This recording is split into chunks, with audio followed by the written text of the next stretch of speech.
All right. Today we're doing an outbound campaign for SuperOrder.com. SuperOrder is an all-in-one management software for restaurants. So they basically take care of sort of the A to Z for running restaurants in sort of the, I guess, digital space. So they do all the online deliveries, management of that, virtual restaurants, a whole bunch of other stuff. But today I'm just going to focus on one outbound sort of angle or campaign with regards to AI review management. Now, I like this because what they do is they do AI-enabled auto responses, all-in-one consolidated review management system, and automate reviews on DoorDash, Uber Eats, and Grubhub. Um, and Google and Yelp, right? And those are the two platforms that we're going to focus on today, just for the sake of this. And what's I think interesting about this is these reviews are public, so you can actually use this in your outbound to really sort of drive home the point about potential pains that these restaurants might be feeling. So, if we were to build a campaign for SuperOrder, let's go to this table. So I pulled a list of restaurants in Ann Arbor, which is where I went to school. There was a whole bunch, but I deleted sort of the large franchises and ones where I couldn't find websites and things like that. Again, there's a lot more, but just as an example, there's 83. And here's the copy that we created. We'll first see the copy, and then we're going to go back and see how we put it together. All right, so this is the first outbound message. So I was on Google Maps and noticed that a review about no diaper bags from 2 months ago didn't have a response from the restaurant. This review with a 1 out of 5 rating probably racked up hundreds of views from potential customers. What a review management tool that automatically responds to these reviews and puts you in control of your reputation be of interest. So that's one version of it. And then if there was a review that other users liked, I highlighted that as well. So for this one, you see this review with a 3 out of 5 rating had 4 likes from other users, right? So that's sort of like social proof saying that other people found it useful, but you still haven't responded to it. You probably should. I know you're busy.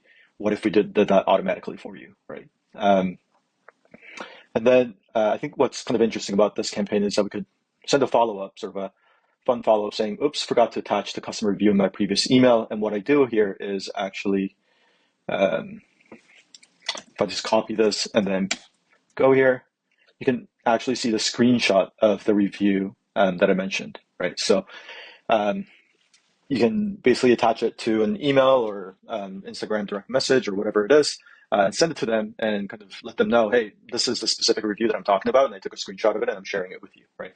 And then take it one step further. We can do something like I fed this review through our tool, and this is a response it would have generated for you, right? If we used our tool, SuperOrder, you would have said something along the lines of, "We're really sorry for the inconvenience. We should have been more understanding about the necessities for young families. Your feedback helps us improve. We'll review this policy to make sure no one feels excluded. Thank you for bringing this to our attention." I'm sure SuperOrder has probably a much better prompt to get this just right, but I just fed this through OpenAI just to kind of give an example, right? And then just a soft CTA saying, hey, would you like to see 10 more auto-generated responses for your reviews, right? And then last point of personalization here, I said, hey, that was from Google, but we also cover Yelp, right? And so with roughly 800 reviews for Brown Jug across both platforms, Google and Yelp, it could save you a lot of time if you automated this. And so that's sort of the angle here. So now how did I do this, right? So go back. First things first, Brown Jug Restaurant, Frida Batidos in Arbor. Normalize those names, right? You wouldn't say Brown Jug Restaurant, you would just say the Brown Jug. Or Frida Batidos in Arbor, you would just drop in Arbor, right? So normalize those names. Then find the business reviews on Google. So I found 10 of them. And then what I did was I wrote a formula that searched for these things, right? So of those 10 reviews, I looked at reviews that had likes from other users and a rating that was lower than 3 or less than or equal to 3. And then lastly, it did not have a response from the owner. And then I sorted them by the number of likes. And so the first one in this array of reviews would be the one with the most likes, which is the one that I'm going to call out again because of social proof. I pulled out sort of the text of the review date, the score, the rating, and the number of likes.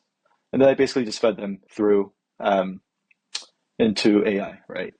But another thing that I did was, if you look at reviews that meet all those criteria, there's some restaurants that are not covered by that, right? So as a fallback, what I did was reviews that had a poor rating and no response from the owner, but wasn't necessarily liked or didn't receive any likes from other users, right?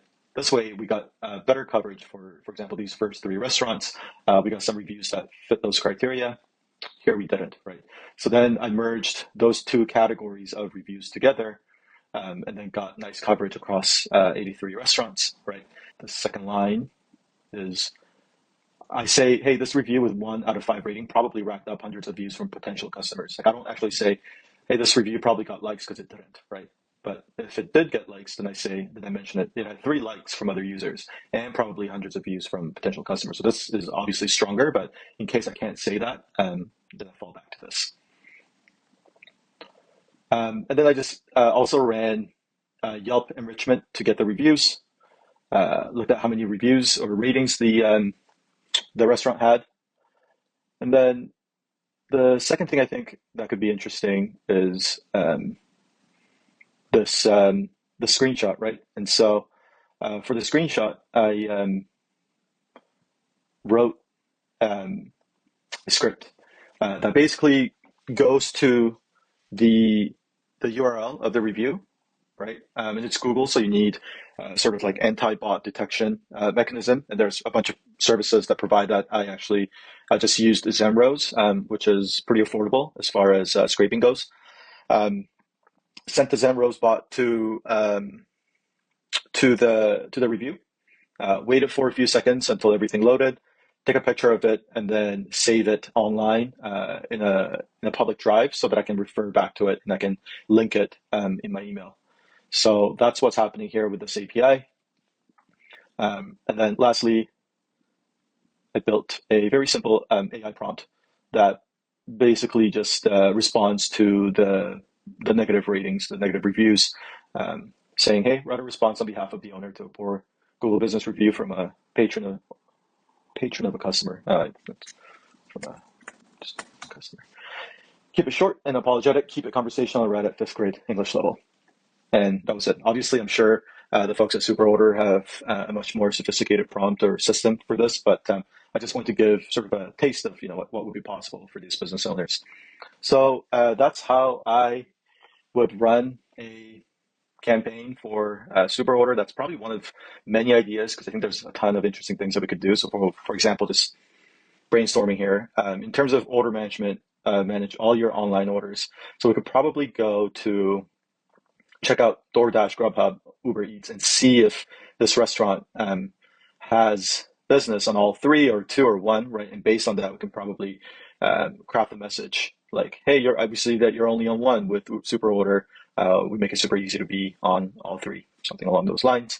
Or if they're all on 3, then we can ask them, hey, what do you use for order management, right?